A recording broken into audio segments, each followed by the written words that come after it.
And at last, above the forest, we have come to the village, and we are here with the priestesses of the snake. This picture represents 4 generations of these women. The old great-grandmother smoking her cheroot has served the living snake god all her life. Her granddaughter is a priestess and handles snakes, but she cannot do so now. She is nursing a baby daughter, and the aura of the snake god would enter her milk and poison the child. The present priestess is the child's grandmother. She is pulverizing softwood on a piece of rough stone, the sacred powder with which every Burmese or Shan woman covers her face and her neck before any religious ceremonial. We are close to the scenes which we have sought so long and so far. She is preparing to leave the village, to go up the mountain to the cave where the snake god lives. For over a year, there has not been a male child born in the tribe. The snake god is the god of fertility, and the snake god is angry. So the villagers have come in the old traditional way to beg her to go and work her power upon the snake and intercede with the god.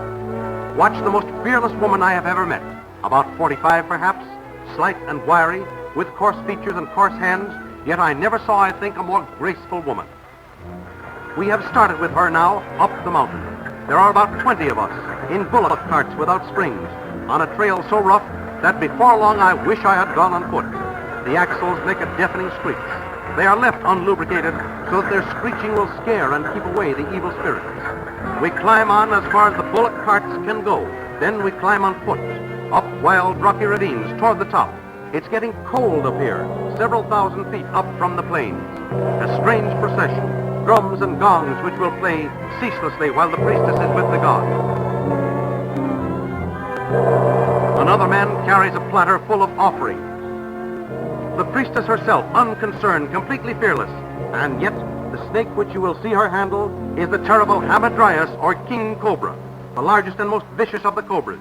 Its bite contains enough venom to kill 100 men. 2 of her sisters have been killed by the bite of this snake. Her husband is blinded as the result of a scratch from the cobra's fangs. Here she is at the mouth of the cave, making offerings to the god.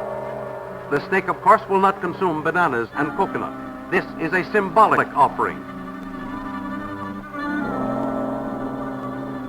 Rice, seed, symbolic of fertility, scattered to the 4 winds of heaven.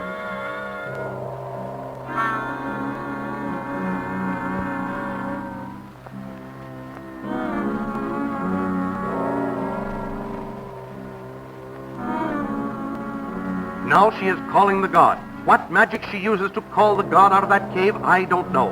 She is murmuring incantations in a voice too low to be heard. And there comes the god.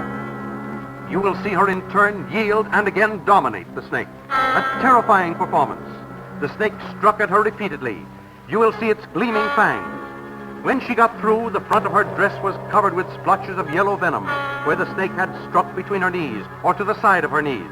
To assert her domination and to obtain the favor she wants, 3 times she must lean over the snake and kiss it on top of the head.